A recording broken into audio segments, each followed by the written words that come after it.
सुरू झाली आहे। तो विषय म्हणजे आगामी जनगणना म्हणजेच सेन्सस 2027। देशाची लोकसंख्या मोजण्याची आणि नागरिकांची सामाजिक, आर्थिक आणि धार्मिक माहिती गोळा करण्याची ही प्रक्रिया देशभरात सुरू झाली आहे। परंतु या जनगणनेच्या प्रक्रियेसोबतच आता एका मोठ्या वादाला आणि आवाहनाला तोंड फुटले आहे। केंद्र सरकार देशातील विविध घटकांची गणना करताना मुस्लिम वगळता इतरांना हिंदू या चौकटीत आणण्याचा प्रयत्न करत असल्याचा आरोप काही संघटनांकडून आता केला जात आहे। या पार्श्वभूमीवर देशातील विविध समाज आणि धार्मिक संघटनांकडून आपली स्वतंत्र ओळख नोंदवण्यासाठी आवाहन केले जात आहे। अनुसूचित जातीतील बौद्ध धर्मीयांनी जनगणनेत स्वतःची नोंद हिंदू न करता बौद्ध करावी असे आवाहन आधीच केले आहे। आता लिंगायत समुदायातील प्रमुख धर्मगुरू आणि बंगळूर धर्मपीठाचे मठाधिपती जनबसवनंद स्वामी यांनी लिंगायत समाजाला एक मोठे आवाहन केले आहे। त्यांनी थेट दावा केला आहे की हिंदू हा धर्मच नाही, त्यामुळे आगामी जनगणनेत लिंगायत बांधवांनी स्वतःच्या धर्माच्या रकान्यात हिंदू न लिहिता लिंगायत असेच लिहावे।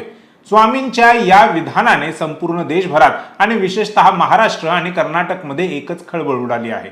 लिंगायत समाज हिंदू आहे की नाही? स्वामींनी असा दावा का केला? ब्रिटिश काळात लिंगायत धर्माची काय स्थिती होती आणि स्वतंत्र धर्माच्या या मागणीमागे नक्की काय कारण आहे? आज यावर चर्चा करूयात। नमस्कार, मी संकेत आणि आपण पाहत आहात मुंबई आउटलुक। सगळ्यात आधी आपण हे समजून घेऊया की बंगळूर धर्मपीठाचे मठाधिपती जनबसवनंद स्वामी हे नेमके काय म्हटले आहे आणि त्यांचे दावे काय आहेत।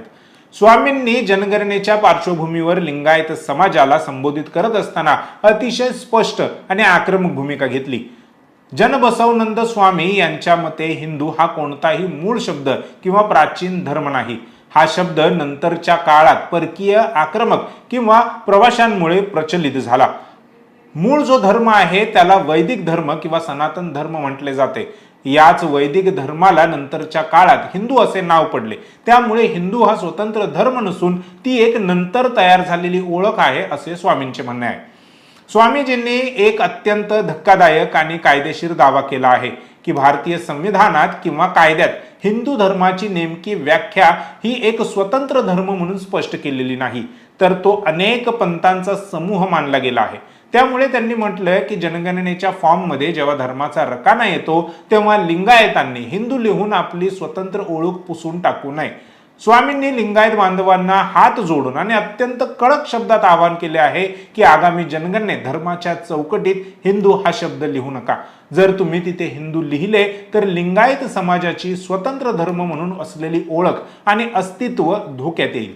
त्याऐवजी तिथे स्पष्टपणे लिंगायत धर्म अशीच नोंद करा। आता तुमच्या मनात प्रश्न निर्माण झाला असेल की जर लिंगायत हिंदू नाहीत तर मग ते कोण आहेत आणि त्यांना कोणती मान्यता हवी आहे? यावर जनबसवनंद स्वामी यांनी इतिहास आणि कायद्याचा दाखला दिला आहे। स्वामी म्हणाले की भारताच्या मातीत जन्माला आलेल्या मुख्यत्वे 3 गैर वैदिक धर्मांना देशात कायदेशीर आणि घटनात्मक मान्यता मिळालेली आहे। ते 3 धर्म म्हणजे जैन, बौद्ध आणि शीख।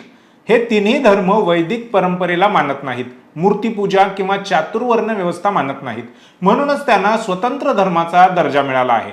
स्वामींचा मुख्य युक्तिवाद असा आहे की ज्याप्रमाणे जैन, बौद्ध आणि शीख या धर्माची निर्मिती भारतातील आहे आणि त्यांना स्वतंत्र मान्यता आहे, तशीच किंबहुना तशीच ऐतिहासिक पार्श्वभूमी लिंगायत धर्माला देखील आहे। मुळात सुप्रीम कोर्ट व अनेक हायकोर्टाच्या निकालातून हिंदू हा धर्म नसून ती एक जीवन पद्धती आहे असे सांगितले गेले।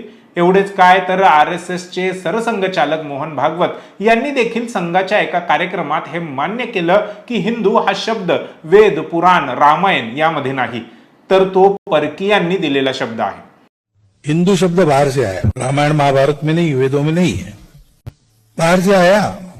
कहते हैं कि भाई पारसी लोगों ने, ईरान के लोगों ने हमको हिंदू कहा, तो ईरान का इसराइल से अच्छा व्यापार चलता था उन दिनों में, तो यहूदी लोगों को पता चला। अब हमारे व्यापारिक संबंध भी रहते थे, तो हमारे पश्चिम किनारे पर जो व्यापारी थे, जिनके जहाज उधर जाते थे, आते थे, उनको पहले पता चला कि हमको हिंदू कहा जाता है। दुसरीकडे आर्य समाजाचे संस्थापक स्वामी दयानंद सरस्वती यांनी आपल्या सत्यार्थ प्रकाश या पुस्तकामध्ये म्हटले आहे की हिंदू ही परकीय मुस्लिमांनी दिलेली शिवी आहे। त्यामुळे हिंदू हा धर्म नाही, हेच सिद्ध होते. स्वामींनी इतिहासाचा एक अतिशय महत्त्वाचा दाखला दिला आहे. भारतामध्ये जेव्हा ब्रिटिश राजवट होती तेव्हा झालेल्या जनगणनेमध्ये लिंगायत हा एक स्वतंत्र धर्म म्हणून नोंदवला जात होता. ब्रिटिशांच्या काळात लिंगायत धर्माला अधिकृत मान्यता होती आणि लिंगायत बांधव आपली नोंद स्वतंत्र धर्म म्हणून करत असत. परंतु 1947 मध्ये जेव्हा भारत स्वतंत्र झाला आणि त्यानंतर जेव्हा देशाचे संविधान आणि कायदे बनवले गेले तसेच जनगणनेचे नियम ठरवले गेले तेव्हा लिंगायत समाजाची ही स्वतंत्र धर्माची मान्यता काढून घेतली गेली किंवा ती संपुष्टात आली.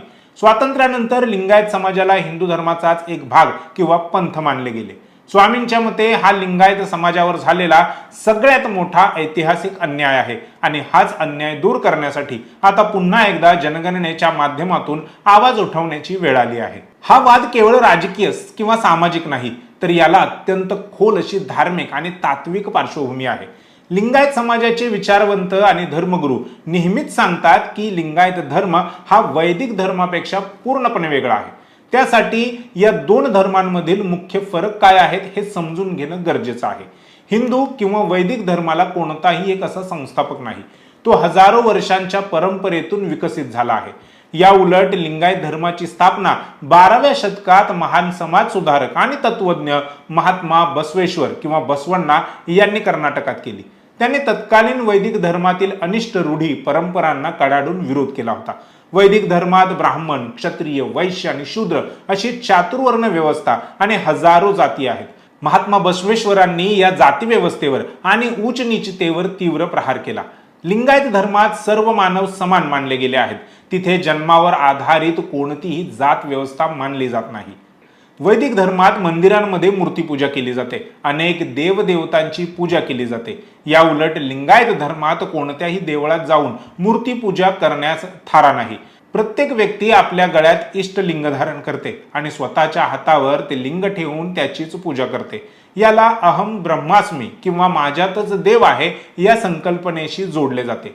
वैदिक धर्मात यज्ञ, होम हवन, श्राद्ध आणि विविध क्लिष्ट कर्मकांडांना महत्व आहे. महात्मा बसवेश्वरांनी या सर्व कर्मकांडांना नाकारले. त्यांनी काय कवे कैलास म्हणजेच श्रम हाच कैलास किंवा स्वर्ग आहे हा विचार दिला. म्हणजेच प्रामाणिकपणे काम करणे हीच खरी ईश्वर सेवा आहे असे त्यांनी सांगितले. वैदिक धर्मात पुनर्जन्म, पाप पुण्य आणि स्वर्ग नरक याची संकल्पना महत्वाची मानली जाते. लिंगायत धर्मात या गोष्टी मानत नाहीत. लिंगायत तत्वज्ञानानुसार मृत्यू पावलेली व्यक्ती लिंगैक्य म्हणजेच परमात्म्यात विलीन होते. तिचा कोणताही पुनर्जन्म होत नाही.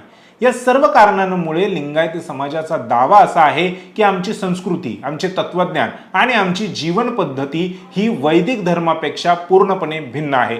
त्यामुळे आम्हाला स्वतंत्र धर्माचा दर्जा हा मिळालाच पाहिजे. हा लढा केवळ विधानांपुरता किंवा सोशल मीडिया पुरता मर्यादित राहणार नाही तर याला आता एक मोठ्या आंदोलनाचे स्वरूप देण्याची तयारी सुरू झाली आहे. बंगळुरू धर्मपीठाचे मठाधिपती जनबसवनंद स्वामी यांनी जाहीर केले आहे की लिंगायत समाजाच्या या न्याय हक्कांसाठी आणि स्वतंत्र धर्माच्या मान्यतेच्या मागणीसाठी ते शांत बसणार नाहीत. त्यांनी घोषणा केली आहे की ते लवकरच संपूर्ण महाराष्ट्रभर जनजागृती यात्रा काढणार आहेत. या यात्रेच्या माध्यमातून ते महाराष्ट्रभरातील गावागावात, शहराशहरात जाऊन लिंगायत समाज बांधवांच्या भेटी घेणार.